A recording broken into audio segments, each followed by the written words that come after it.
Hello everyone, welcome to the study concept. आज के इस वीडियो में मैं आपको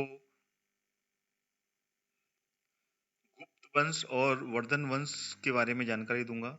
जैसे कि इसमें मैंने जो टाइटल बनाया है, इसकी हेडिंग है गुप्त वंश और वर्धन वंश। जो डायनेस्टी हैं वो मध्य प्रदेश में कब आए थे और कहाँ से मध्य प्रदेश में उसका शासन चालू हुआ था। तो इन दोनों डायनेस्टी के बारे में पूरा डिटेल में इसमें मैंने एक्सप्लेन करने की कोशिश की है, जिसमें कि मध्य प्रदेश के अलावा अन्य क्षेत्रों के बारे में भी आपको जानकारी मिलेगी कि गुप्त वंश का कहाँ कहाँ पर राज रहा और वर्धन वंश की डायनेस्टी की शुरुआत कब हुई, वर्धन डायनेस्टी की, और बाकी की सारी इंपॉर्टेंट फैक्ट्स जो कि इन दोनों डायनेस्टी के लिए मैंने इसमें जानकारी जुटाई है। तो इस वीडियो को आप अंत तक देखें और अगर ये वीडियो आपको पसंद आता है तो आप इसको लाइक और शेयर जरूर करें, और साथ ही साथ में जितने भी विद्यार्थी मेरे इस चैनल को देख रहे हैं स्टडी कॉन्सेप्ट को, तो उसे आप सब्सक्राइब कर लें ऑल नोटिफिकेशन के साथ में, जिससे कि सारे वीडियोस के नोटिफिकेशन आपको समय पे मिलेंगे और सारी वीडियोस देख पाएंगे। बेल आइकन दिया होगा और बेल आइकन को क्लिक करना है और बाजू में ऑल नोटिफिकेशन आएगा, उसको आपको क्लिक करना है, जिससे कि आपको ऑल नोटिफिकेशन के साथ में सब्सक्रिप्शन मिल जाएगा। तो चलिए शुरू करते हैं गुप्त डायनेस्टी और वर्धन डायनेस्टी के बारे में पूरी डिटेल में जानकारी, जिसमें कि मध्य प्रदेश में कहाँ पर गुप्त डायनेस्टी रही और वर्धन डायनेस्टी रही, उसके बारे में भी इसमें जानकारी पूरी की पूरी आपको मिलेगी। तो वीडियो को अंत तक देखें। सबसे पहले लेते हैं गुप्त डायनेस्टी के बारे में। गुप्त डायनेस्टी की जो शुरुआत हुई थी वो हुई थी 240 एडी में शुरुआत हुई थी, और इसका जो पूरी की पूरा साम्राज्य का जो समय था वो 240 एडी से लेके 550 एडी तक रहा। ठीक है, और एडी का फुल फॉर्म जो होता है वो एनोडोमियल होता है, ये आपको मालूम होना चाहिए। एडी मतलब एनोडोमियल। कई बार कई लोग इसको आफ्टर डेथ बोलते हैं, लेकिन ऐसा नहीं है, आफ्टर डेथ। ठीक है ना, इसको इसका जो फुल फॉर्म है वो एनोडोमियल है। ठीक है, तो जैसे कि इसमें मैंने बताया आपको, Gupta empire considered by many historian from the region Maharaja Shri Gupta has been started. ठीक है ना, जो गुप्त डायनेस्टी की शुरुआत की थी, जो उसके संस्थापक थे, ठीक है ना, वो कौन थे? महाराजा श्री गुप्त। ये कई हिस्टोरियन जो हैं वो इसके बारे में बताते हैं कि गुप्त डायनेस्टी की शुरुआत महाराजा श्री गुप्त ने की थी। कब की थी? 240 एडी में, 240 एडी में श्री गुप्त ने गुप्त डायनेस्टी की शुरुआत की थी। अगर गुप्त डायनेस्टी के बारे में बात करें तो इससे पहले की जो डायनेस्टी रही, तो अगर उसका थोड़ा सा भी इसमें मैं आपको हिंट दूं तो इससे पहले की जो डायनेस्टी थी वो थी जैसे मौर्य डायनेस्टी। मौर्य डायनेस्टी इससे भी बहुत पहले की थी, जो कि 221 बीसी से लेके 185 बीसी तक थी। ये थी मौर्य डायनेस्टी। थोड़ा सा इसके बारे में आपको हिंट देना चाहूंगा। इसके बारे में मैंने आपको जानकारी इससे पहले वाली वीडियो में मैंने जानकारी दी है कि मौर्य और शुंग डायनेस्टी की शुरुआत कैसे हुई थी। उसके बाद में मौर्य के बाद में जो आई थी वो आई थी शुंग डायनेस्टी। ठीक है ना, SHUNGH, शुंग डायनेस्टी, जिसकी शुरुआत हुई थी 185 बीसी से लेके 73 बीसी तक। ठीक है, इसको आपको ऐसे याद रखना है। और मौर्य डायनेस्टी के अंतिम शासक को खत्म करने के बाद, उसकी हत्या करने के बाद में ही शुंग डायनेस्टी की शुरुआत हुई थी। तो ये तो छोटा सा फैक्ट है, यानी कि गुप्त डायनेस्टी की शुरुआत मौर्य और शुंग के बाद हुई, और शुंग के बाद में जो आई थी वो आई थी कांडव। ठीक है ना, कांडव डायनेस्टी, जो कि शुंग डायनेस्टी के जो आखिरी राजा थे उसकी हत्या करने के बाद में कांडव वंश के जो वसुदेव थे उन्होंने इसकी शुरुआत की थी। तो ये छोटा सा फैक्ट मैंने आपको इसके बारे में बताया, जो कि 73 बीसी से इसकी शुरुआत होती है। तो ये छोटा सा एक फैक्ट। गुप्त डायनेस्टी के जो पहले पावरफुल रूलर रहे वो कौन रहे? वो रहे Chandragupta first. Chandragupta first was the first powerful ruler in Gupta empire ascent throne by 320 AD, यानी कि 320 से ही अगर कोई पावरफुल रूरल रहा गुप्त डायनेस्टी का तो वो चंद्रगुप्त फर्स्ट से। इससे पहले की जो शासक रहे गुप्त डायनेस्टी के, जैसे कि श्रीगुप्त ने शुरुआत की थी 240 एडी में। देन उसके बाद में इनके जो पुत्र थे, इनके पुत्र कौन थे? इनके पुत्र थे घटोत्कच। हिंदी में लिख रहा हूं, घटोत जो कच्छ थे ये आए उसके बाद में, और इन्होंने 280 एडी से लेके, ठीक है ना, 320 एडी तक शासन किया, ठीक है ना। लेकिन उन्होंने अपने शासन को ज्यादा आगे तक नहीं बढ़ा पाए, ठीक है ना। कई जो हिस्टोरियन है उनके मतों अनुसार अगर देखा जाए तो इनका जो साम्राज्य था वो पाटलिपुत्र तथा उसके आसपास के जो प्रदेश थे, क्योंकि पाटलिपुत्र ही गुप्त डायनेस्टी की राजधानी रही। जितने भी अगर देखा जाए जितने भी साम्राज्य रहे उनकी शुरुआत पाटलिपुत्र मगध से ही हुई है, जो कि उत्तर प्रदेश में है और बिहार के पास में है ये पाटलिपुत्र, जो कि अभी करंट में देखा जाए तो पाटलिपुत्र को पटना बोलते हैं, जो बिहार में है, बिहार की राजधानी है। उसी पाटलिपुत्र से जितने भी साम्राज्य रहे हैं अगर इतिहास में, तो वहीं से उनकी शुरुआत हुई है, जो कि हिमालयन क्षेत्र में पड़ता है, बिहार में कहाँ पर? पटना, पटना को ही बोलते हैं पाटलिपुत्र।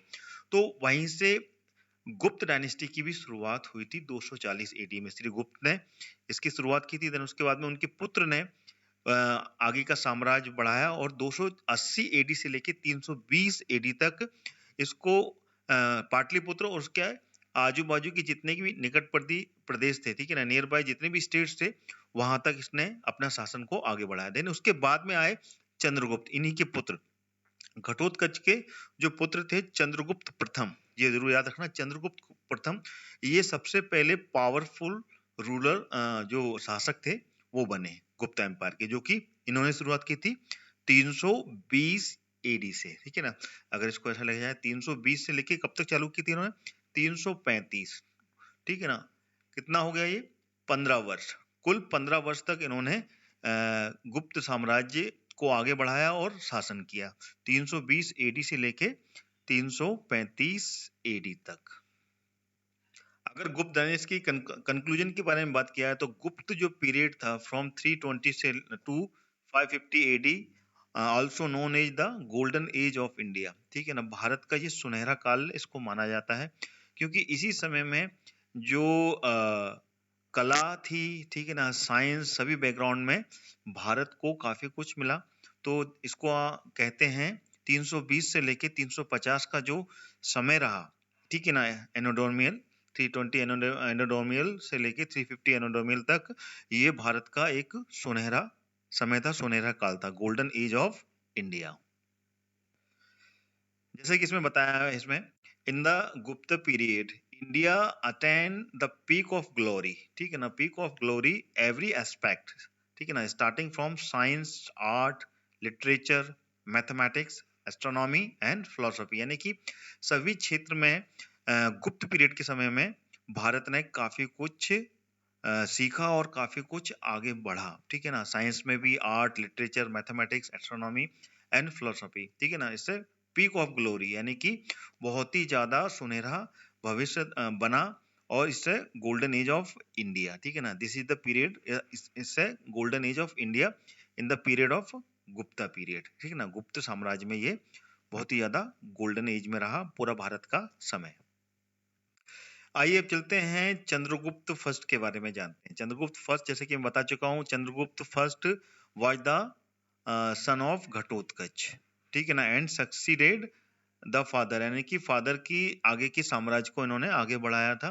ही was the first powerful king of the dynasty, ठीक है ना, गुप्त डायनेस्टी के ये सबसे पावरफुल पहले शासक रहे, ठीक है ना। He ruled empire from 320 to 335 AD, जैसे कि मैं बता चुका हूं आपको, 320 एडी से लेके 335 एडी तक चंद्रगुप्त फर्स्ट ने इस पर शासन किया। इसके बाद में चंद्रगुप्त सेकंड भी आए, इसलिए इनका जो पहला आगे लगाया जाता है वो चंद्रगुप्त फर्स्ट या चंद्रगुप्त प्रथम लगाया जाता है। उसके बाद में चंद्रगुप्त द्वितीय भी गुप्त साम्राज्य में रहे, तो इसलिए ये चंद्रगुप्त प्रथम के नाम से जाने जाते हैं। चंद्रगुप्त प्रथम ने महाराजा धीराज की जो पदवी थी वो धारण की थी, ठीक है ना। Chandragupta first adopted the title of Maharajadhiraj, इसका मतलब होता है meaning king of the king, यानी कि राजाओं का राजा। महाराजा धीराज का मतलब होता है राजाओं का राजा, यानी कि सबसे बड़ा किंग बोल सकते हैं इसको। ये पदवी चंद्रगुप्त प्रथम ने धारण की थी। चंद्रगुप्त प्रथम ने जो कुमार देवी है, ठीक है ना, जो नेबरिंग किंगडम, ठीक है ना, उनके पड़ोसी राज कहाँ की?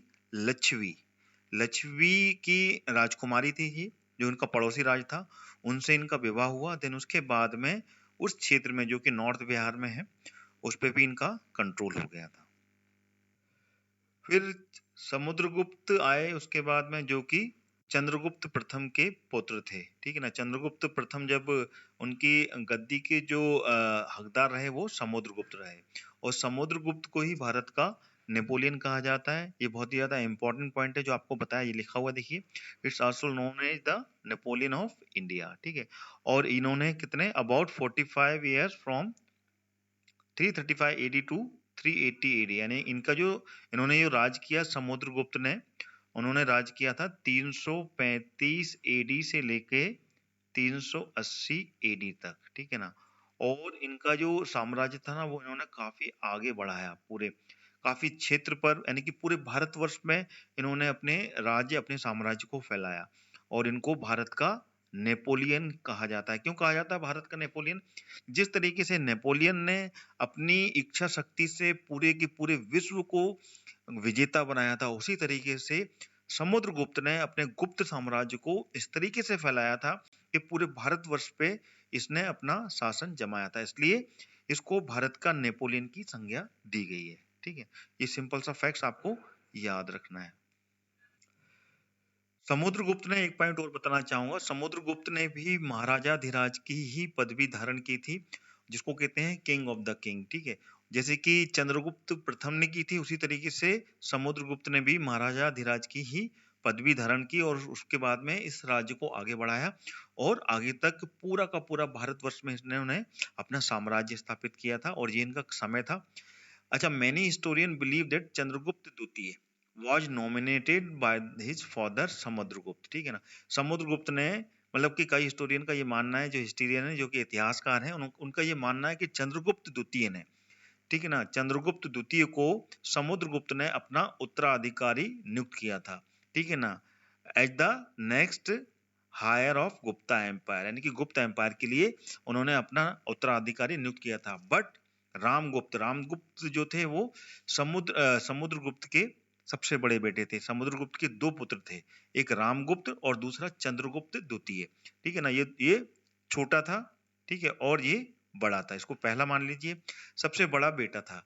तो ये क्या ना, Samudragupta succeeded his father become a emperor, यानी कि सबसे पहले रामगुप्त को ही सबसे उनका उत्तराधिकारी माना जाता है, क्योंकि उनका वो बड़ा पुत्र था। लेकिन कई हिस्टोरियन मानते हैं कि चंद्रगुप्त द्वितीय को ही उन्होंने अपना उत्तराधिकारी बनाया था।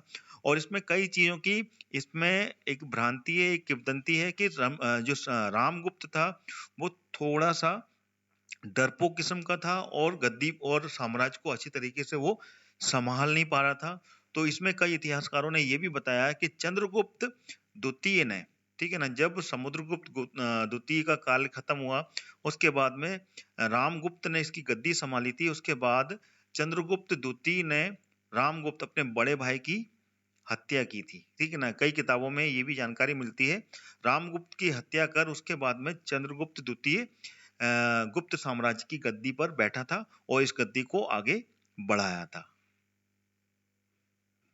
मतलब कि गद्दी का मतलब है साम्राज्य को, ठीक है ना, जो गुप्त साम्राज्य है इसको आगे तक लेके गया था। आइए इस मैप के थ्रू समझते हैं। ये 375 एडी के समय का समय, यानी जिस समय की समुद्रगुप्त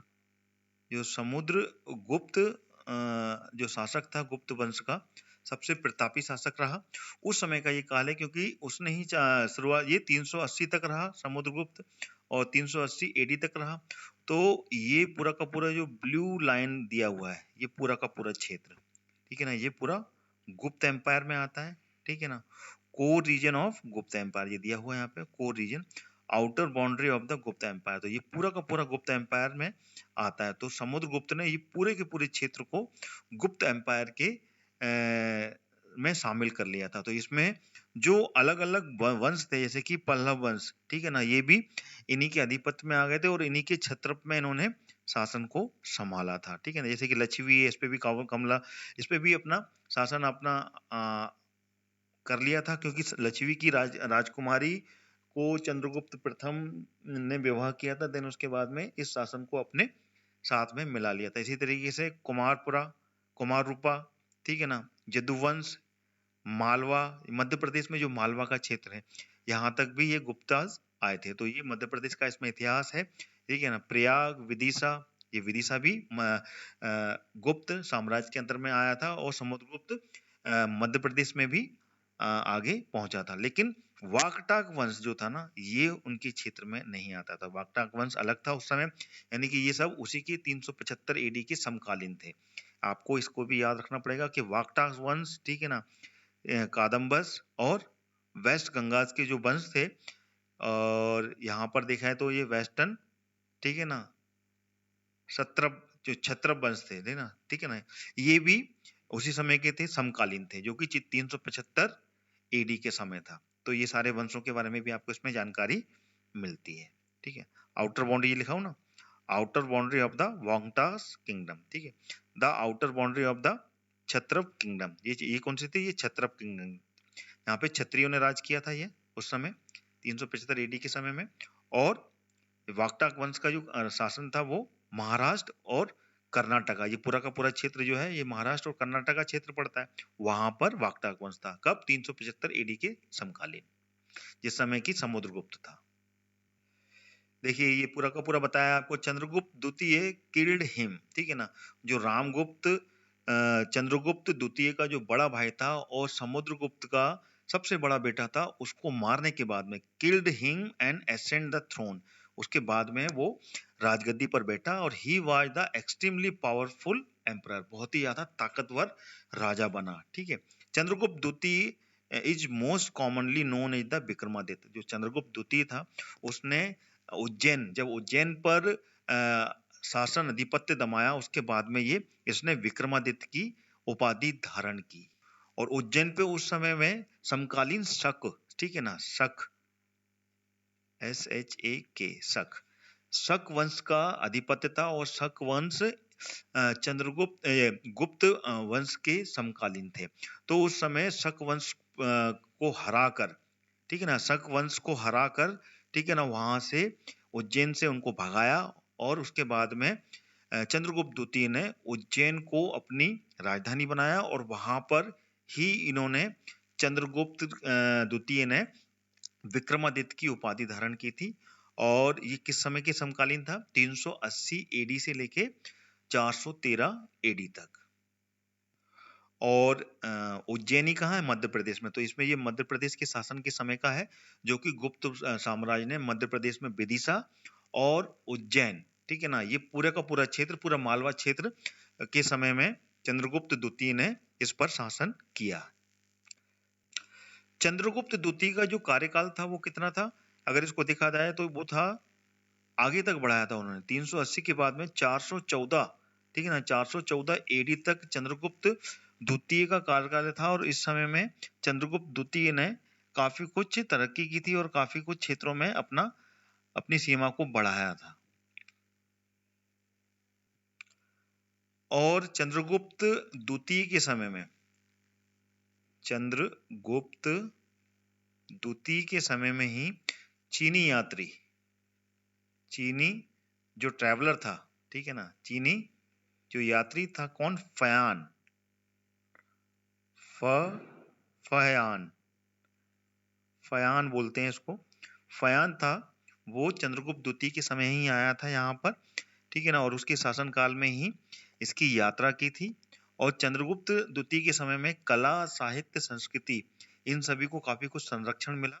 और साथ ही साथ में इसकी ये चंद्रगुप्त द्वितीय इन सभी का बहुत ही ज्यादा प्रेमी था, और इन सभी को वो काफी कुछ ज्यादा उन्होंने बढ़ावा दिया। और चंद्रगुप्त द्वितीय के समय ही जो कालिदास जी थे, जो कि उज्जैन के थे, ठीक है ना, ये भी आपको ध्यान रखना है।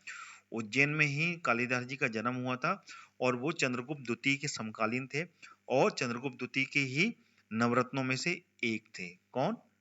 कालिदास, कालिदास, ठीक है ना, जो कि बहुत ही ज्यादा महान कवि रहे, और ये चंद्रगुप्त द्वितीय के समकालीन थे। इतना ही आपको याद रखना है, क्योंकि यही फैक्ट्स बार बार क्वेश्चंस एग्जाम में पूछे जाते हैं।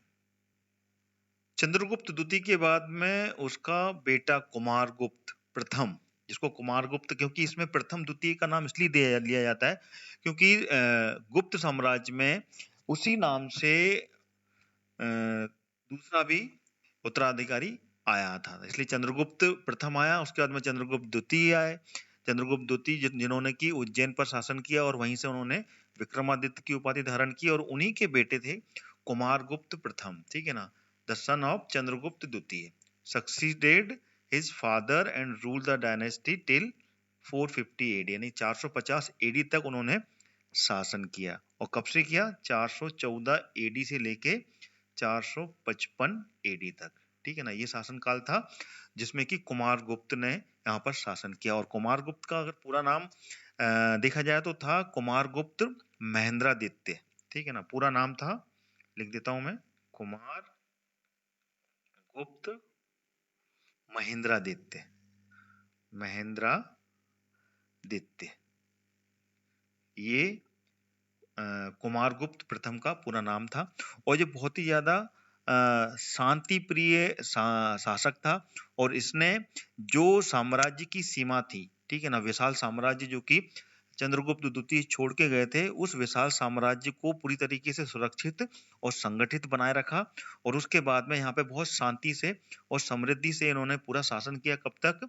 455 एडी तक। और ये सभी धर्म का के लिए बहुत ही ज्यादा सहिष्णु था और सभी धर्मों को मानता था, जितने भी धर्म थे सभी को मान्यता दी थी इसके शासन काल में। और ये कार्तिकीय, ठीक है ना, भगवान जो कार्तिकीय हैं, ठीक है ना, कौन? भगवान कार्तिकीय, इनका बहुत ही बड़ा ये उपासक रहा, ठीक है ना। भगवान कार्तिकी का ये बहुत ही ज्यादा उपासक था। चंद्रगुप्त द्वितीय का पुत्र कुमारगुप्त।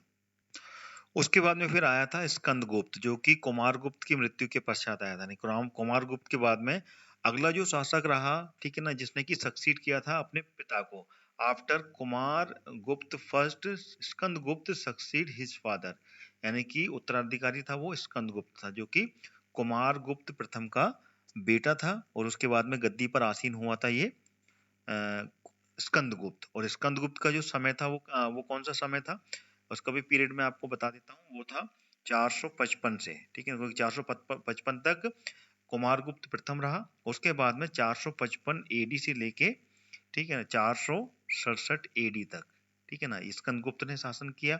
और ये बहुत ही ज्यादा पावरफुल राजा था। कौन? स्कंदगुप्त, क्योंकि इसी के शासन काल में हुणों ने आक्रमण किया था। हुण वंश जो थे ना, ठीक है ना, हुणों ने आक्रमण किया, लेकिन बहुत ही योग्य और सम्राट शासक होने के कारण इसने हुणों की जो आक्रमण था उसका बहुत ही वीरता से सामना किया और हुणों को परास्त किया। हुणों को इसने हराया। हराने के बाद में इसने क्रमादित्य और विक्रमादित्य, ठीक है ना, क्रमादित्य और विक्रमादित्य इसकी उपाधि धारण की, ठीक है ना। ये दोनों उपाधि धारण की थी स्कंदगुप्त ने, और बहुत ही ज्यादा प्रतापी राजा था। और ये अंतिम, इस मान सकते हैं ये अंतिम और योग्य प्रतापी राजा जो था गुप्त साम्राज्य में, ठीक है ना, वो यही था स्कंदगुप्त, जिसने कि हुणों को हराया था। और चंद्रगुप्त जो द्वितीय था, उन्होंने किसको हराया? अंतिम भगाया था शकों को, ठीक है ना, शकों को हराकर भगाया था और शकों का पूरा राज्य खत्म किया था। वो चंद्रगुप्त द्वितीय था, और स्कंदगुप्त ने हुणों को हराया था। ये आपको समझना है, ये दोनों में बहुत ही ज्यादा डिफरेंस है। और सबसे ज्यादा प्रतापी राजा अगर आखिरी गुप्त एम्पायर में रहा तो वो स्कंदगुप्त रहा था, जिसका कि समय का था क्या? 455 एडी से लेके 467 एडी तक। ये है गुप्त साम्राज्य का 450 एडी का पूरा समय, ठीक है ना। इसमें से ब्लू जो लाइन दी हुई है ये पूरी की पूरी, ठीक है ना, इस क्षेत्र को देखा जाए तो ये पूरा का पूरा जो समय था ये 450 एडी के समय का था। 450 एडी मतलब इसको अगर देखा जाए तो ये कुमार गुप्त के समय का काल रहा, ठीक है ना। जो कुमार गुप्त थे, ठीक है ना, कुमार गुप्त ने 455 एडी तक शासन किया। तो उस समय का शासन काल का एक पूरा का पूरा मानचित्र मैप आपके सामने है, ठीक है ना। Core region of the Kumara Gupta, ये पूरा का पूरा ये जो पूरा एरिया दिया हुआ है ये, ठीक है ना। और outer boundary line of the Gupta empire blue colour की। तो ये 450 एडी के समय। उसके बाद में फिर स्कंदगुप्त आए थे, और स्कंदगुप्त का कार्य था फिर उसके बाद में, he is the consider the last and great गुप्त एम्पायर। जो स्कंदगुप्त थे वो सबसे आखिरी और सबसे महान गुप्त एम्पायर के शासक बने थे। He is also adopted the title of Vikramaditya, जैसा मैंने बता चुका हूँ। विक्रमादित्य और विक्रमादित्य दोनों की पदवी धारण की थी। इन्होंने हुणों को हराया था, हुणों के आक्रमण को रोका था और उनको परास्त किया था।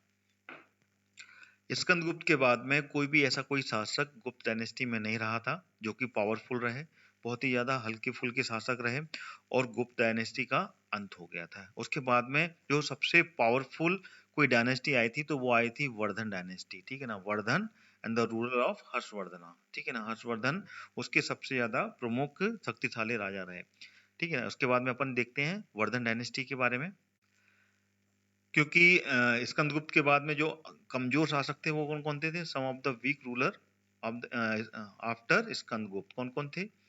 ठीक है ना। पुरुगुप्त, कुमारगुप्त द्वितीय, बुद्धगुप्त, नरसिंहगुप्त, कुमारगुप्त तृतीय, विष्णुगुप्त, विनयगुप्त और भानुगुप्त। तो ये लगातार जो सक्सीडर रहे, ये बहुत ही ज्यादा कमजोर शासक थे गुप्त एम्पायर के, जो कि गुप्त एम्पायर को ज्यादा संभाल नहीं पाए और धीमे धीमे करके गुप्त एम्पायर पूरा का पूरा बिखर गया और बिखरने के बाद में बहुत ही छोटे क्षेत्र में वो सिमट गया। ये 550 एडी के समय का गुप्त एम्पायर का मानचित्र है। इसमें गुप्त एम्पायर देखिए किस तरीके से छोटे छोटे राज्यों में सिमटा और आखिरी में आके सिर्फ पाटलिपुत्र में ही आके सिकुड़ गया। तो ये उनकी कमजोर शासक नीति की वजह से रहा और गुप्त एम्पायर का धीमे धीमे करके पतन हो गया। तो 550 एडी तक गुप्त एम्पायर सिर्फ पाटलिपुत्र में ही आकर सिमट गया। ये देखिए लिखा हुआ है ना इसमें, core of the late Gupta empire, ठीक है ना। Core of the Maukhari empire, यहाँ पे फिर मुखरी एम्पायर, मुखारीज एम्पायर पनपा।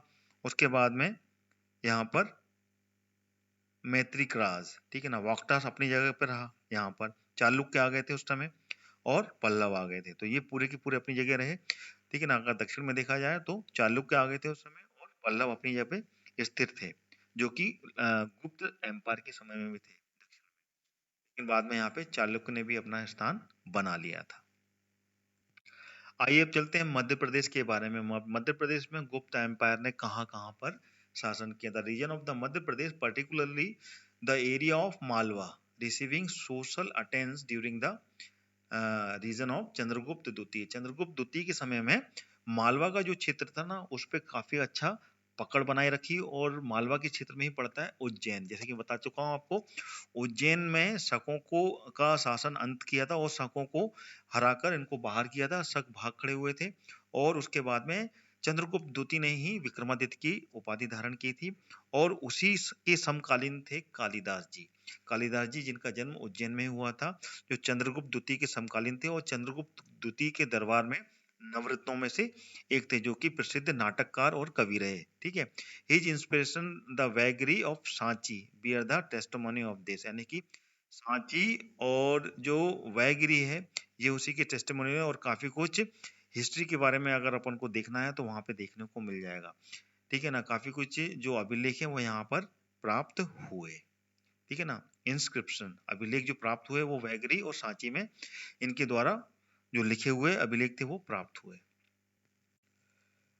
चंद्रगुप्त द्वितीय की मृत्यु के बाद में जो चंद्रगुप्त गुप्त की जो सुप्रीमेसी थी वो थोड़ी सी कमजोर हो गई थी और उसकी जो साक्ष्य हैं लिप्स, जो उसके पुत्र कुमार गुप्त ने जब गद्दी भी संभाला था उसके बारे में साक्ष्य के बारे में जानकारी, उनकी जो अभिलेख हैं वो मंदसौर के दशपुर में मिलते हैं।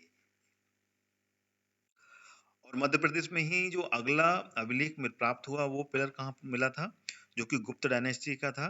450 एडी का इस डिस्कवर सूफिया डिस्ट्रिक्ट रीवा एमपी, मध्य प्रदेश में मिला था ये, ठीक है ना। ये एक पिलर था, एक स्तंभ था जिसमें कि गुप्ता एम्पायर के बारे में जानकारी मिलती है, जो कि 450 एडी का इट्स रिकॉर्ड, ठीक है ना। सेटिंग अप द गोत्र शैलिका द फैमिली मेमोरियल स्टोन। आइए अब चलते हैं वर्धन वंश के बारे में। गुप्त जो वंश था, गुप्त डायनेस्टी के बारे में मैंने पूरी जानकारी दे दी।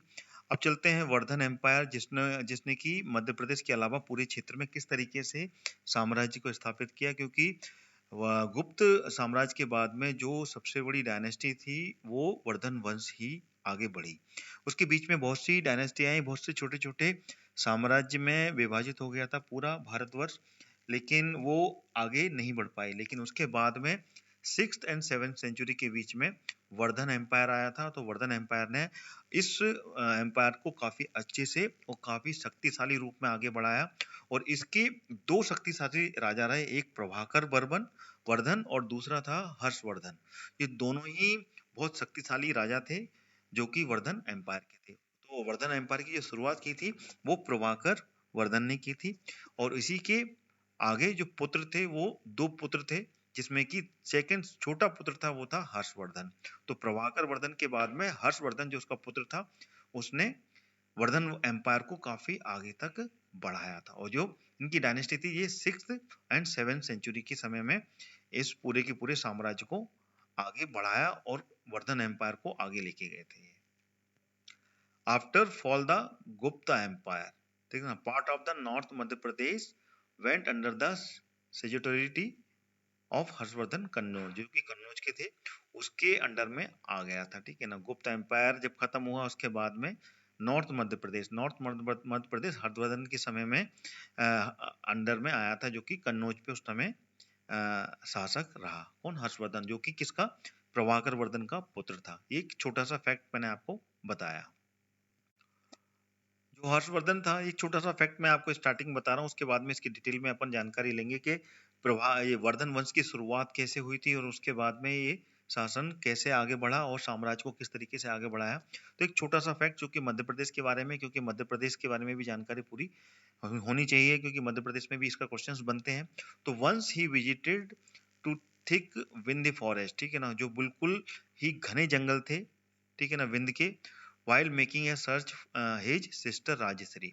हर्षवर्धन ने मध्य प्रदेश में कैसे कदम रखा? ये अपनी बहन को ढूंढते हुए आया था। ठीक है ना, बहुत ही घने जंगल थे। हर्षवर्धन जो कि उत्तर प्रदेश में था, तो उत्तर प्रदेश से कन्नौज से ये सीधे उत्तर प्रदेश से मध्य प्रदेश के विंध्य क्षेत्र में आया। ठीक है ना, विंध्य क्षेत्र में आया और विंध्य क्षेत्र में ये आया था अपनी बहन को ढूंढते हुए। अपनी बहन उसकी बहन का अपहरण कर लिया था, अपहरण किया था एक राजा ने, उसके बारे में जानकारी मैं आगे अगली स्लाइड में दूंगा आपको। तो अपहरण करके वो सीधे की सीधे विंध्य क्षेत्र में आ गया था, तो इसलिए ये विंध्य क्षेत्र में अपनी बहन को ढूंढते हुए आया था। देन उसके बाद में इसने मध्य प्रदेश में अपना आधिपत्य, अपना शासन जमाया। तो ये एक छोटा सा फैक्ट आपको अभी स्टार्टिंग में मैंने आपको दिया। तो किस तरीके से वर्धन एम्पायर की मध्य प्रदेश में शुरुआत होती है, हर्षवर्धन किस तरीके से मध्य प्रदेश में घुसता है, अपनी बहन को ढूंढने के उद्देश्य से आता है, उसके बाद में यहाँ पर उसने पूरे मध्य प्रदेश पे अपनी विजय पाई और उसके बाद में मध्य प्रदेश में अपना आधिपत्य जमाया था। बाण भट्ट जो कि एक कवि थे, ठीक है ना, जो कि हर्ष के ही दरबार में थे। ठीक है ना, सेलिब्रेटेड कोर्ट पोइट, ठीक है ना, हर्ष के दरबार के ये कवि रहे बाण भट्ट, जो कि वर्धन एम्पायर के समकालीन रहे। बाण भट्ट ये भी बहुत ही इंपॉर्टेंट है, इसको आपको इसी तरीके से याद रखना है, क्योंकि इसके बारे में पूछा जाता है कि बाण भट्ट किसके समकालीन थे। तो वो वर्धन एम्पायर के समकालीन थे और उनके दरबार के ये मुख्य कवि के रूप में थे। आइए अब चलते हैं वर्धन वंश की डिटेल में। वर्धन वंश की शुरुआत कैसे हुई थी? तो वर्धन वंश का सबसे प्रतापी राजा कौन रहा? हर्षवर्धन रहा। लेकिन हर्षवर्धन जो थे वो वर्धन वंश के सक्सीडर थे, यानी कि बाद में गद्दी पर बैठे। लेकिन इससे पहले वर्धन वंश की शुरुआत कैसे होती है ये मैं थोड़ा सा एक आपको इसकी कहानी पूरी बताता हूँ। वर्धन वंश की जो शुरुआत होती है वो प्रभाकर वर्धन के ने की थी। प्रभाकर वर्धन जो कि वर्धन डायनेस्टी के संस्थापक रहे थे, ठीक है ना, जिन्होंने अपनी शुरुआत कहाँ से की थी? हरियाणा के थानेश्वर में, जो कि इस समय अगर आधुनिक युग में देखा जाए अभी करंट में, तो वो हरियाणा में है। क्या? थानेश्वर। वहां से इन्होंने अपना शासन प्रारंभ किया था। और प्रभाकर की पत्नी का नाम था यशोवती। ठीक है, क्या नाम था? यशोवती। हिंदी में लिखता हूं मैं, यशोवती। ठीक है, यशोवती प्रभाकरण की पत्नी का नाम था। इनके पुत्र थे दो, एक थे राज्यवर्धन और दूसरा था हर्षवर्धन। ठीक है ना, दो पुत्र थे। सबसे बड़े पुत्र थे वो थे राज्यवर्धन, ये सबसे बड़े पुत्र थे, एल्डर सन थे ये। ठीक है, उसके बाद में यंगर सन थे जो वो थे हर्षवर्धन, जो उनके छोटे भाई थे। राज्यवर्धन के छोटे भाई थे, ये पहला, और दूसरा था हर्षवर्धन। हर्षवर्धन, ये 2 पुत्रों को इन्होंने जन्म दिया था, ठीक है। और इनकी एक पुत्री थी, एक पुत्री और कौन थी, उसका नाम था राजश्री। यानी कि 2 भाई और 1 बहन थे, एक बहन राजश्री। राजश्री एक इनकी बहन थी, और इनकी जो बहन थी, इनकी बहन का विवाह हो गया था कन्नौज के राजा वाहन वंश से। किससे? वाहन ब्रहवण, ठीक है ना। इसको अगर हिंदी में लिखा जाए तो कुछ इस तरीके से लिखा जाएगा, ब्रहवण। ये राजश्री के राजश्री राजश्री के ये पति थे, और ये कन्नौज के राजा थे, ठीक है ना। और ये बहुत ही ज्यादा तनाव का दौर था, क्योंकि जो भारत का जो मध्य एशिया में था, वो हुणों का आक्रमण था उस समय। जिस समय की प्रभाकर वर्धन ने इस राज्य की स्थापना की थी, उस समय मध्य एशिया में हुणों ने काफी कुछ आतंक मचा के रखा था, और हुणों के आक्रमण से अक्सर उनको निपटना पड़ता था, और उससे इस पूरी की पूरी वर्धन डायनेस्टी को संभाल के रखना पड़ता था। क्योंकि हुणों का आक्रमण तो बहुत शुरू से ही चलता आया। जब गुप्त साम्राज्य था, तो गुप्त साम्राज्य में भी हुणों के आक्रमण को निपटने के लिए स्कंदगुप्त ने हुणों के आक्रमण को रोका था, और उनको परास्त करके उनको वापस भगा दिया था, ठीक है। बहुत ही ज्यादा ये बर्बर जनजाति थी, और ये किसी को भी मारने पर उतारू हो जाती थी। तो काफी कुछ संघर्ष का समय था ये वर्धन के समय का। जिस समय वर्धन एम्पायर आगे बढ़ने के बाद में, उस समय ही वर्धन एम्पायर के समकालीन ही हुणों का भी बहुत ही ज्यादा दबदबा था, और हुणों ने सिंधु नदी यानी कि भारत का जो पश्चिम प्रांत है, जो इस समय पाकिस्तान में पड़ता है, वो पश्चिम प्रांत के समय में हुणों का बहुत ज्यादा कब्जा रहा, और हुण उसी समय में वहां पर कब्जा जमा के रखा था, ठीक है। तो वहां से हुण थानेश्वर यानी कि हरियाणा, पाकिस्तान पाकिस्तान का जो सिंधु नदी का क्षेत्र था, उससे वो हरियाणा की तरफ में थानेश्वर की तरफ पे ये दबाव बढ़ा रहे थे, और वहां पे काफी बीच में झड़पें भी हुई, ठीक है। और इसी झड़प के बीच में जो इनका भाई था, इनका भाई कौन था? हर्षवर्धन का भाई राज्यवर्धन, ठीक है ना, राज्यवर्धन। और इसके बीच में काफी झड़पें हुई, क्योंकि जो इनके पिता थे, कौन? प्रभाकर वर्धन। प्रभाकर वर्धन की मृत्यु के पश्चात में राज्यवर्धन ही उनका उत्तराधिकारी रहा, वर्धन वंश का। तो राज्यवर्धन ने इसकी गद्दी को संभाला, और संभालने के बाद में आगे इस वर्धन वंश को आगे लेके गए, ठीक है ना। प्रभाकर वंश की जब मृत्यु हो गई थी, उसके बाद में इनका जो बड़ा बेटा था, वो इसका उत्तराधिकारी बना, और उसके बाद में इस पूरी की पूरी गद्दी को आगे लेके गया।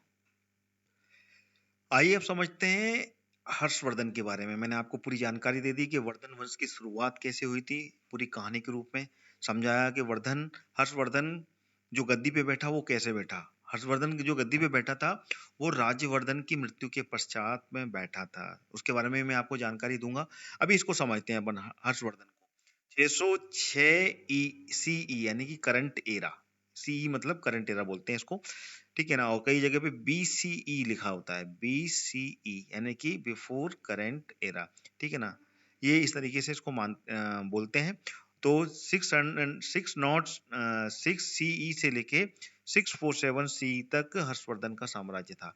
एम्पायर ऑफ हर्षवर्धन ना better known as the Harsha, उसको हर्ष के नाम से जानते थे, ठीक है ना। लिव्ड फ्रॉम 590 टू 747 CE, ठीक है ना। वाज द थर्ड रूलर, ये तीसरा शासक था। कहाँ? वर्धन एम्पायर का तीसरा शासक। किस तरीके से? सबसे पहला जो शासक थे, वो इनके पिता थे, कौन? प्रभाकर वर्धन।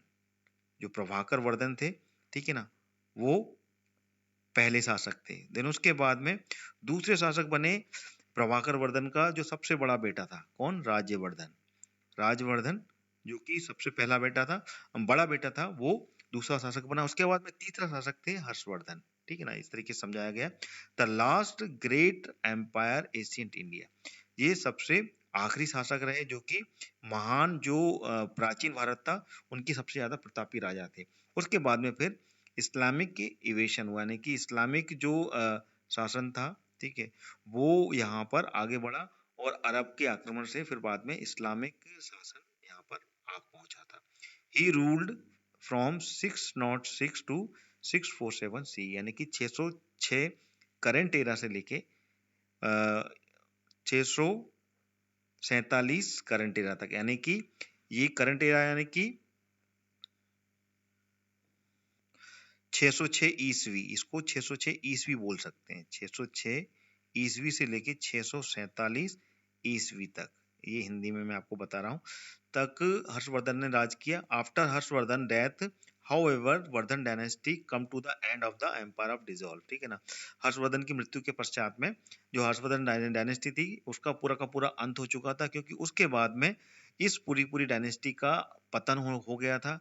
बहुत ही ज्यादा कमजोर शासक आए थे उसके बाद में, वो जो कि पूरी वर्धन डायनेस्टी को संभाल नहीं पाए, और धीमे धीमे करके ये पूरा का पूरा साम्राज्य छोटे छोटे राज्य में विभाजित हो गया था, छोटी छोटी रियासतें बन गई थी।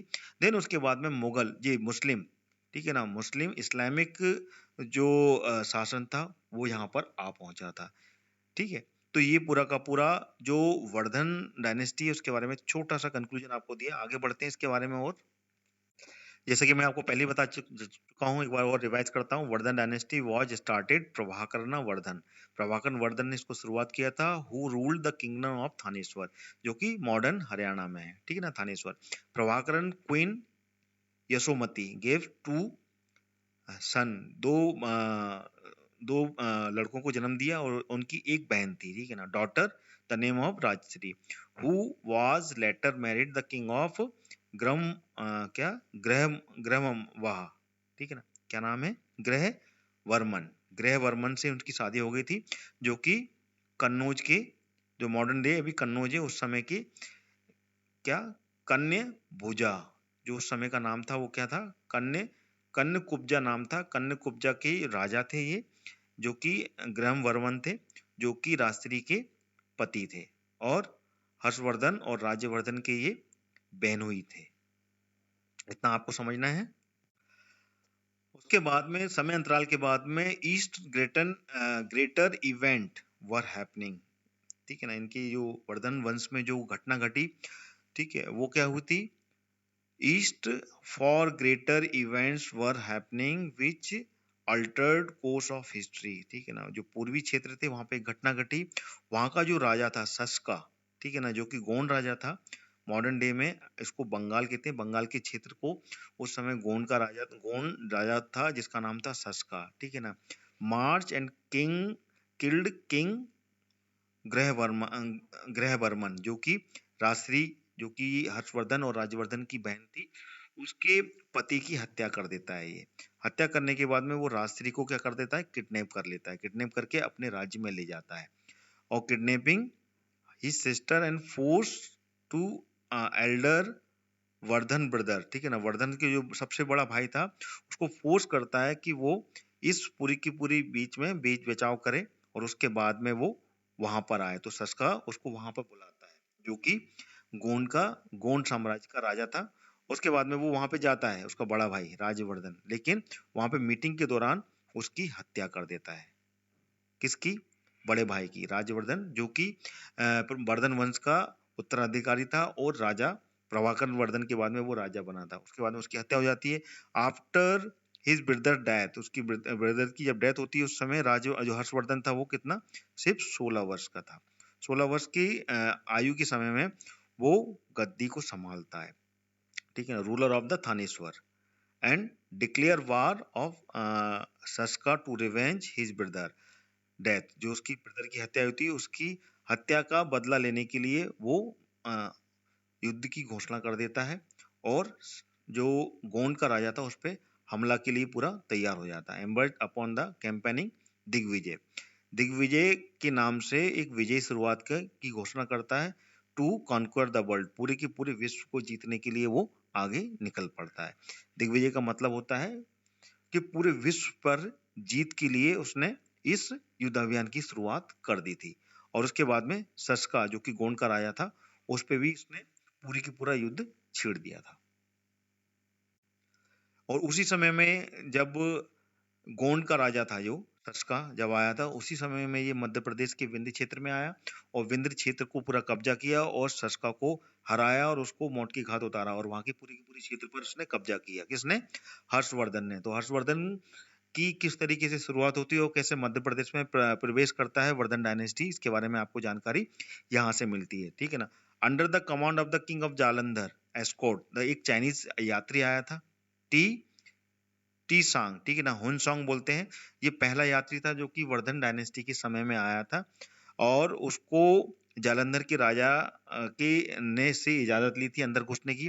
लेकिन उस समय में जब हर्षवर्धन का शासन था तो किसी की भी हिम्मत नहीं होती थी कि वो किसी भी यात्री को रोक पाए। जो कि हर्षवर्धन की परमिशन से आया था तो इन्होंने हिम्मत नहीं की थी ना। The time of the king Kashmir had to submit the tooth relic of Buddha to Harsha.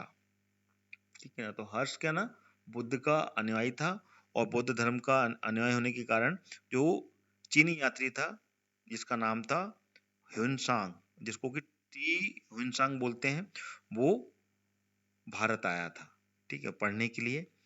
Chinese source suggested that the king of Kamarupa could not dare to detain Chinese Pilgrim.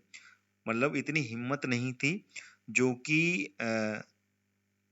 Harsha के एक चीनी हर्षवर्धन के समय में किसी चीनी यात्री को रोक सकें, क्योंकि हर्षा ने, जो कि बुद्ध का अनुयायी था और ये भी बुद्ध का ही अनुयायी था, टी हुनसांग जो ट्रेवलर था, और पूरे के पूरे राज्य पे उसने आधिपत्य था, पूरा साम्राज्य वहां तक था, तो हिम्मत नहीं कर सका और इसमें हर्ष ने पूरा का पूरा उसको आगे बढ़ा और जो चीनी यात्री था वो आगे हर्ष के दरबार में पहुंचा। हर्ष के समय में आर्ट और एजुकेशन में काफी कुछ बढ़ावा मिला था। हर्ष कला और शिक्षा दोनों का संरक्षक था। वह स्वयं एक लेखक भी था, ठीक है ना। उसने 3 संस्कृत नाटक, जिसका नाम था नागानंद रत्नावली, नागानंद रत्नावली और प्रियदर्शिका, ये तीनों की तीनों नाटक लिखे थे। और उसी के और उनके जो राजस्व का 1/4 जो हिस्सा था वो विद्वानों के संरक्षण के लिए दिया जाता था। और हेनसांग जो कि प्रसिद्ध एक वो था, यात्री था, चाइनीज, ठीक है ना। उसने नालंदा विश्वविद्यालय के बारे में काफी कुछ वर्णन उसने अपनी किताबों में लिखा है, ठीक है। जो हर्ष के शासन के दौरान में उसके क्षेत्र में आता था तो उसको उसके बारे में जो हेनसांग जो एक यात्री था जिसने कि अपनी किताब में काफी कुछ जानकारी दी है, vivid description of the famous Nalanda university के बारे में काफी कुछ जानकारी दी है।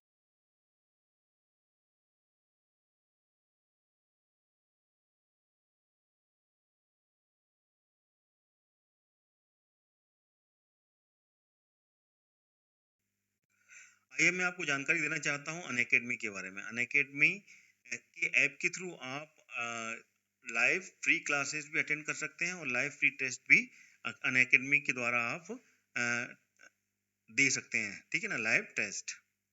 अच्छा, इसको आप शुरू कैसे कर सकते हैं? How to start the learning at Unacademy. उसके लिए आपको इंस्टॉल करना पड़ेगा अनअकैडमी लर्निंग ऐप, जो कि आपको प्ले स्टोर पे मिल जाएगा। देन उसके बाद में आपको लॉगिन करना पड़ेगा आपके ईमेल आईडी से या फ़ोन नंबर से। उसके बाद में आपको चूज़ करना पड़ेगा एमपीपीएससी व्यापम, जिससे कि आप व्यापम और एमपीपीएससी की जितनी भी जो भी एग्जाम्स होते हैं उन सभी की तैयारी आप अनअकैडमी के द्वारा कर सकते हैं। और साथ ही साथ में आप एनरोल कर सकते हैं फ्री लाइव क्लास के लिए to get the notification to attend them, ठीक है ना। तो ये उसका पार्ट है जिस तरीके से आप इसको कैसे स्टार्ट कर सकते हैं अनअकैडमी के साथ में अपनी क्लासेस को।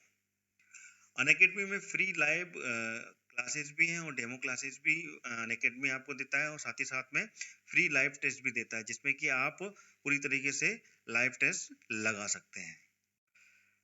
फ्री लाइव टेस्ट क्लास जो अनअकैडमी आपको प्रोवाइड करता है उसमें जो फीचर्स हैं वो इस तरीके से हैं कि आप क्वेश्चंस के जो भी आपको डाउट लगते हैं उनको आप कमेंट बॉक्स में क्वेश्चंस में यहाँ पे कमेंट कर सकते हैं और साथ में आप वहाँ पे सबमिट कर दें तो आपके डाउट वहाँ पे at the same time clear होंगे। साथ ही साथ में आप attempt poll in the live chat में आप अपने पोल्स को भी सबमिट कर सकते हैं। जो भी आपके क्वेश्चंस हैं उस क्वेश्चंस में आप A, B, C, D इस तरीके से लगा के अपने पोल सबमिट कर सकते हैं। और साथ ही साथ में आपको एक फीचर ये भी है कि आप वहां से PDF भी डाउनलोड कर सकते हैं।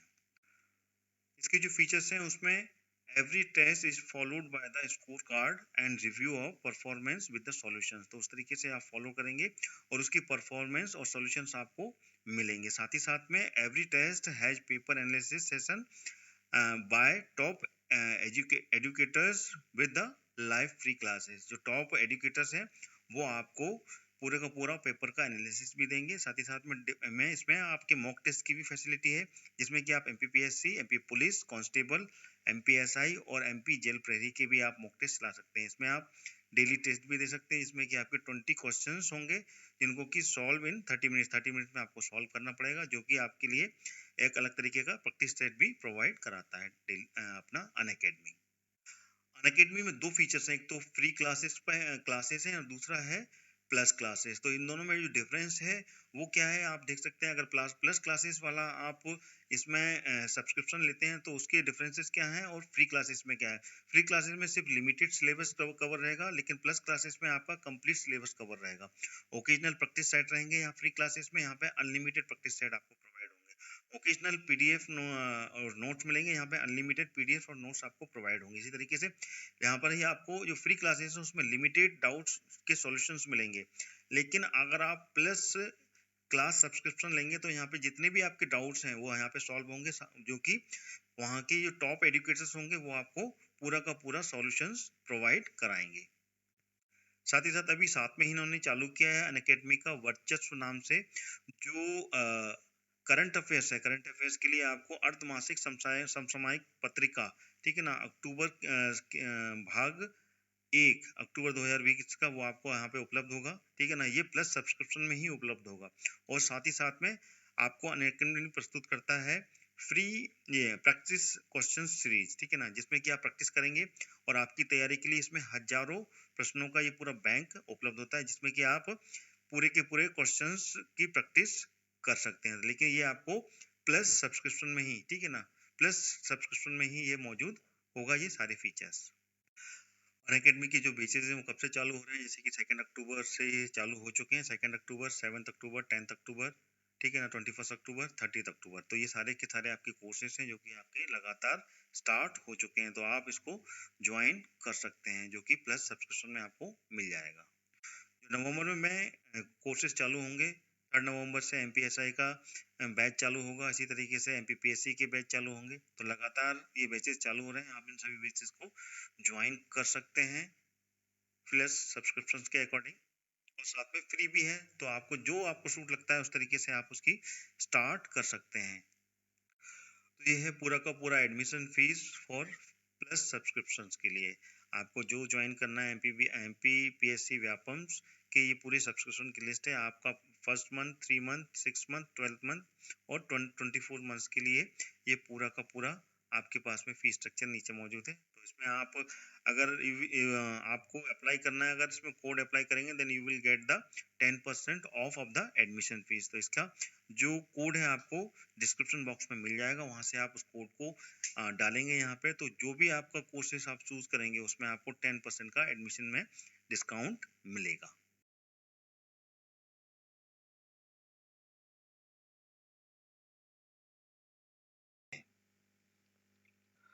हर्षवर्धन के समय में ही नालंदा विश्वविद्यालय की नींव रखी गई थी और उसी समय में जो नालंदा यूनिवर्सिटी है वो काफी कुछ फला फूला, और जिसको कि जब मुस्लिम सल्तनत आई, खिलजी सल्तनत, ठीक है ना, खिलजी वंश आया, खिलजी वंश ने ही नालंदा यूनिवर्सिटी को पूरा तहस नहस किया था।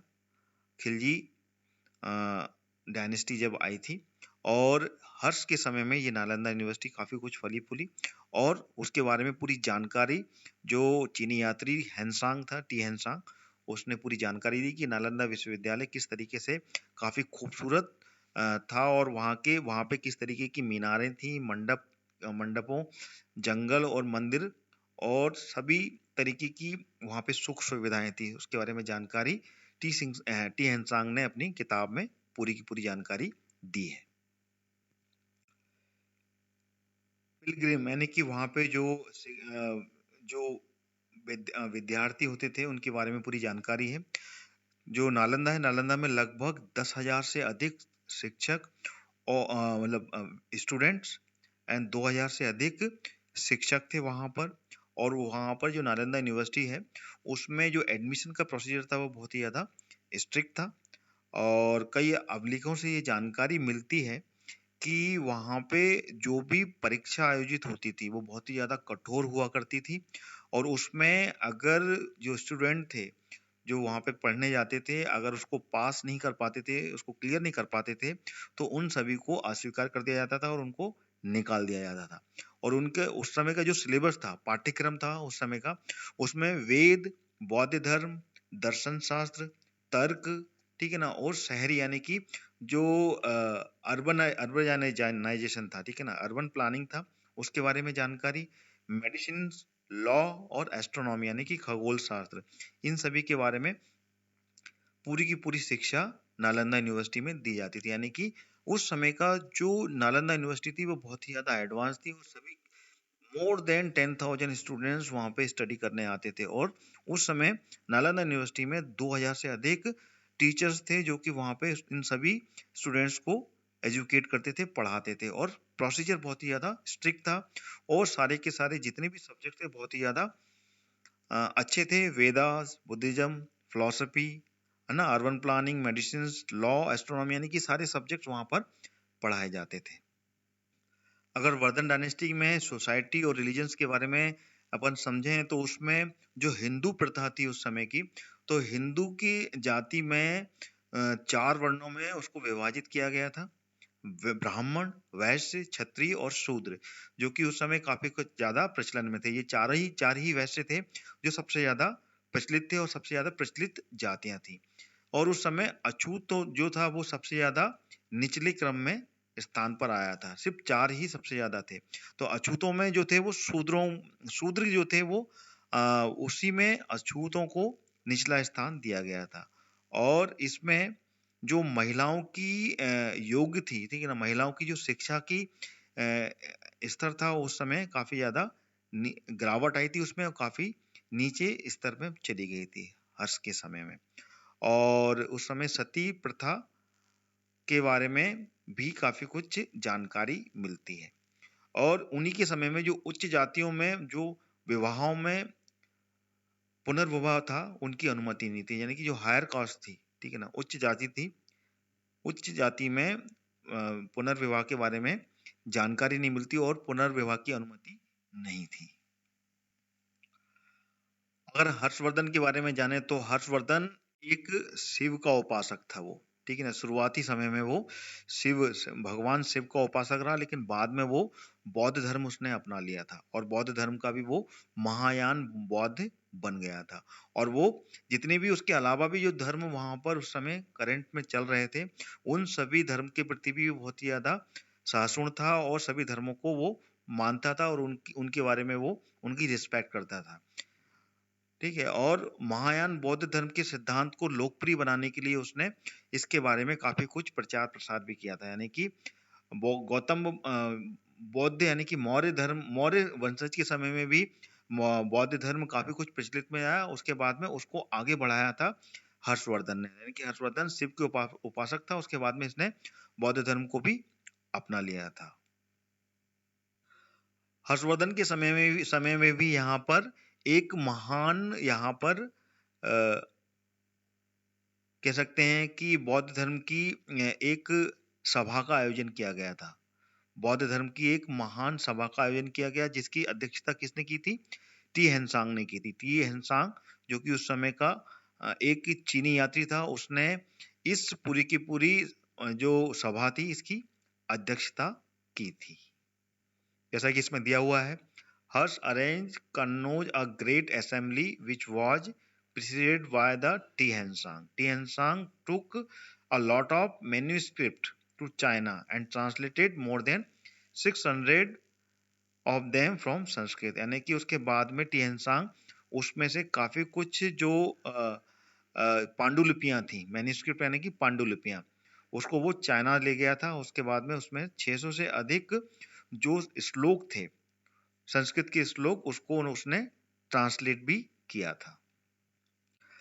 अगर देखा जाए तो हर्ष के समय में, अगर हर्ष की जो मृत्यु हुई थी वो 647 एडी में हो गई थी, और उसी समय में ही सामंतवाद की शुरुआत हुई थी। हर्षवर्धन जो डायनेस्टी वर्धन डायनेस्टी थी, उस समय जब हर्षवर्धन का शासन था, हर्षवर्धन ने साम्राज्य की स्थापना की थी, उस समय ही सामंतवाद की शुरुआत हो गई थी। और सामंतवादी का मतलब होता है कि जमीनी युग, यानी कि जमींदारों का युग का आरंभ हो गया था, और गांव में जमीनों को डिस्ट्रीब्यूट कर दिया गया था, और वहां पे स्थानीय जो जमींदार थे वो काफी ज्यादा शक्तिशाली बन गए थे। और उसी समय में साम्राज्य काफी कुछ कमजोर हो गया था, और धीमे धीमे करके इसमें जो हर्ष डायनेस्टी था वो कमजोर होती चली गई, और धीमे धीमे करके हर्ष डायनेस्टी खत्म हुई। ठीक है ना। लगातार काफी चीजों को में संघर्ष रहा हर्ष डायनेस्टी में, और उसके बाद में काफी कुछ जो चीजें थी वो क्रमबद्ध तरीके से कम होती चली गई, और इस कारण से जो हर्षवर्धन का राज्य था, और उस समय काफी कुछ आंदोलन हुए, और आंदोलन का सामना भी किया, और हर्ष की मृत्यु के पश्चात में हर्ष डायनेस्टी कमजोर हो गई। जैसा कि बताया गया है, हर्ष डाइड 647 एडी, ठीक ना, 647 एडी में इसकी मृत्यु हो गई। ठीक है ना, एनोडाइड में। Empire with him, the death of Harshavardhana is not well document. Harshavardhana की जो डॉक्यूमेंटेशन है वो ज्यादा कुछ जानकारी नहीं मिलती है। And said that was married, ठीक है ना, इसकी शादी किसके साथ में हुई थी? दुर्गावती के साथ में हुई थी। और इसके दो बेटे थे। क्या? कौन कौन से थे? वैग्यवर्धना और कल्याण वर्धना। ठीक है ना, ये दो बेटे थे। और the story goes that were killed by a minister of court. ठीक है ना, ये जानकारी मिलती है कि इन दोनों बेटों में, इसमें कहानी में जानकारी मिलती है कि इनके दरबार का ही एक मंत्री था, ठीक है ना, इनके द्वारा इनकी मृत्यु हो गई थी। इनकी मंत्रियों ने ही इनके दोनों बेटों को मार दिया था। ठीक है ना, वाग्यवर्धना और कल्याण वर्धना को मार दिया था। और इन दोनों की मृत्यु हर्षवर्धन के समय, यानी कि हर्षवर्धन उस समय जीवित था, हर्षवर्धन से पहले ही इनकी मृत्यु हो गई थी। और हर्ष बिना वारिस के ही मारा था, यानी कि उस समय जब हर्ष का शासन था तो ये बिना वारिस के ही इसकी मृत्यु हुई थी, क्योंकि उसी के मंत्री ने, हर्षवर्धन के मंत्री ने, जिसका नाम था अर्जुन, ये देखिए इसमें लिखा हुआ है अर्जुना, ठीक है ना, अर्जुन ने ही इसकी मृत्यु मारा था। और हर्ष बिना वारिस के ही इनकी मृत्यु हुई थी। और हर्ष के शासन के समय में हर्ष का जो शासन था वो बिना वारिस का था, और हर्ष की मृत्यु के बाद में इसको संभाला था किसने? अर्जुन ने। ठीक है। और उसके बाद में इसकी भी मृत्यु हुई थी। कब हुई थी? 640 सीई, 640 सीई में तिब्बतियों ने हमला कर दिया था, और तिब्बतियों के आक्रमणकारियों ने इसको बंदी बना लिया था, और उसके बाद में इसको मौत के घाट उतार दिया था। तो ये था पूरा वर्धन डायनेस्टी के बारे में जानकारी मैंने आपको दी, और साथ में गुप्त के बारे में। तो one of the important factors which is I have been discuss with you. आपको वीडियो अच्छा लगा तो इसको आप आगे भी शेयर करें और लाइक भी करें। तो लगातार मैं मध्य प्रदेश के साथ साथ में गुप्त जितने भी डायनेस्टीज हैं उसके बारे में जानकारी आपको मेरी वीडियोस के माध्यम से दे रहा हूँ। लगातार मेरी वीडियोस के साथ में जुड़े रहें आप। स्टडी कॉन्सेप्ट चैनल को सब्सक्राइब कर लें, ऑल नोटिफिकेशन के साथ में। तो सारे वीडियोस जो कि हिस्ट्री के ऊपर हैं वो लगातार मैं ला रहा हूँ। तो वीडियोस को लगातार देखते रहें। ये वीडियो को मैं यहीं समाप्त करता हूँ। जय हिंद, जय भारत।